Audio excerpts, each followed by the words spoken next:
IIT JEE और NEET के लिए इस प्रश्न में आप यहाँ देख पा रहे हैं कि यह एक सेमी सर्कुलर रिंग है जो कि यूनिफॉर्म रिंग है और सेमी सर्कुलर है। इसका मास कैपिटल M है और स्मॉल r रेडियस का ये सेमी सर्कुलर रिंग है। इस प्रकार अपने ही प्लेन में इस सेमी सर्कुलर रिंग को वन एंड के अबाउट इस सस्पेंशन पॉइंट से हैंग कर दिया गया है और इसको ऐसे ऑसिलेट कराया जा रहा है। तो इसका वन ऑसिलेशन का टाइम पीरियड निकालना है। तो सबसे पहले हम इस ओ डैश पॉइंट के अबाउट मोमेंट ऑफ इनर्शिया इस सिस्टम का निकालेंगे, क्योंकि खुद जो सेमी सर्कुलर रिंग है उसका सेंटर ऑफ मास जो होता है इसके खुद के सेंटर से RCM दूरी पर होता है और ये दूरी जो होता है 2r/पाई के बराबर होता है। तो खुद के सेंटर ऑफ मास के अबाउट इसका मोमेंट ऑफ इनर्शिया हमें नहीं मालूम, वो हम निकालेंगे और देखते हैं कैसे निकालते हैं। फिर फॉर्मूले में रख करके इसको हम टाइम पीरियड की वैल्यू निकालेंगे। यहाँ पर ये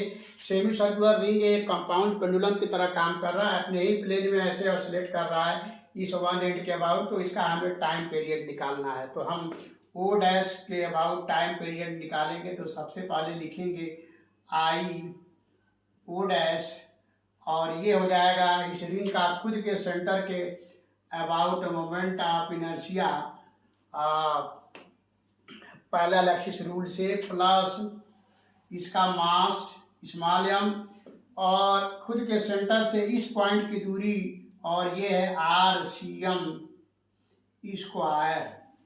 इस प्रकार हम ओ डैश के अबाउट इसका मोमेंट ऑफ इनर्शिया का फार्मूला लिख लिए हैं, लेकिन ओ डैश की दूरी इस सस्पेंशन पॉइंट से स्मॉल r के बराबर है, इसलिए ओ डैश के अबाउट जो मोमेंट ऑफ इनर्शिया है इसको हम mr स्क्वायर लिख सकते हैं और ये हो जाएगा IC प्लस MRCM का स्क्वायर। अब यहाँ से हम खुद के सेंटर ऑफ मास के अबाउट जो सेमी सर्कुलर रिंग है उसका सेंटर ऑफ मास ये है, तो इसके about moment of inertia IC हम निकाल सकते हैं। तो इस प्रकार IC इक्वल टू हो जाएगा m small r square minus MRCM का स्क्वायर। अब हम इस सेमी सर्कुलर रिंग का जो मोमेंट ऑफ इनर्शिया है इस ओ पॉइंट के अबाउट निकालेंगे। तो ओ पॉइंट के अबाउट निकालेंगे तो इसको लिखेंगे IO और ओ पॉइंट के अबाउट मोमेंट ऑफ इनर्शिया इस सेमी सर्कुलर रिंग का खुद के सेंटर ऑफ मास के about moment of inertia plus इसके और इसके बीच की परपेंडिकुलर जो दूरी है m इंटू DCM का स्क्वायर, क्योंकि सेंटर ऑफ मास की दूरी सस्पेंशन पॉइंट से DCM से हम रिप्रेजेंट कर रहे हैं। अब यहाँ पर हम IC की वैल्यू रख सकते हैं। तो IC यहाँ से हम लोग निकाल चुके हैं MR स्क्वायर माइनस MRCM का स्क्वायर प्लस M और D की वैल्यू हम यहाँ से निकालेंगे। D स्क्वायर जो होगा D स्क्वायर RCM का square plus small r square के बराबर होगा। तो ये हो जाएगा RCM का स्क्वायर प्लस r स्क्वायर, क्योंकि ये जो एंगल है ये 90 डिग्री है। तो DCM का square RCM square plus r square हो जाएगा। इस प्रकार जब आप इसको सॉल्व करेंगे तो आप देख रहे हैं MRCM स्क्वायर और माइनस MRCM स्क्वायर कैंसिल हो जाएगा। इस प्रकार ओ पॉइंट के अबाउट इस सेमी सर्कुलर रिंग का मोमेंट ऑफ इनर्शिया होगा IO और ये 2mr स्क्वायर के बराबर आएगा।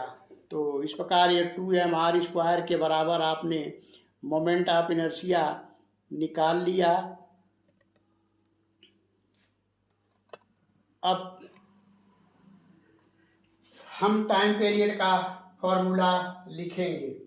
तो टाइम पीरियड का फॉर्मूला हम लिखेंगे, लेकिन उसके पहले जो है DCM की वैल्यू निकाल लेते हैं। DCM की वैल्यू हो जाएगा रूट में RCM का स्क्वायर प्लस r स्क्वायर और इसको सॉल्व करेंगे तो RCM हमने यहाँ लिख रखा है 2r/पाई होता है। तो ये हो जाएगा 4r square by pi square plus r square तो इस प्रकार आप टाइम पीरियड का फॉर्मूला आप लिखेंगे तो टाइम पीरियड का फॉर्मूला हो जाएगा T इक्वल टू इस सस्पेंशन पॉइंट के अबाउट ओ के अबाउट ये अपने ही प्लेन में ऑसिलेट कर रहा है, तो इसका टाइम पीरियड का फॉर्मूला हो जाएगा T equal to I O upon M ji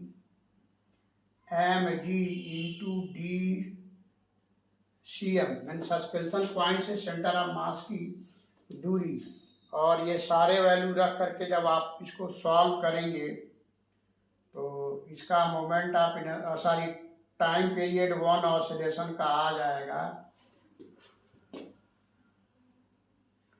I not की जगह पर लिखेंगे 2mr स्क्वायर, नीचे m लिखेंगे, टोटल मास इसका m है सेमी सर्कुलर रिंग का, इंटू g लिखेंगे और DCM की वैल्यू यहाँ पर आप लिखेंगे तो ये हो जाएगा r स्क्वायर को बाहर कॉमन करेंगे तो r हो जाएगा और ब्रैकेट में आ जाएगा आपका, ब्रैकेट में आ जाएगा 4/पाई स्क्वायर प्लस 1 और पूरे पे पावर 1/2।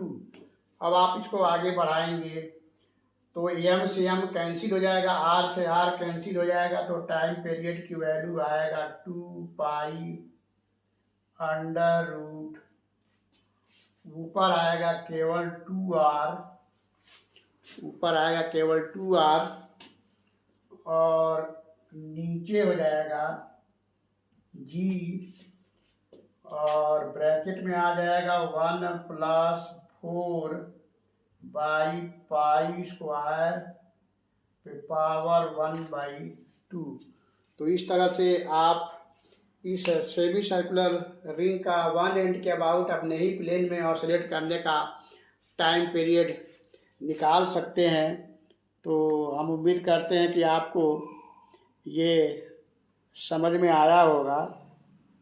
तो इस तरह के क्वेश्चन जो है जनरली IIT JEE और नीट के एग्ज़ाम में पूछे जाते हैं। तो फिर मिलते हैं नेक्स्ट वीडियो में किसी और अच्छे क्वेश्चन के साथ, जहाँ पर कुछ और अच्छी जानकारी हम आपको देने की कोशिश करेंगे। तब तक के लिए थैंक यू।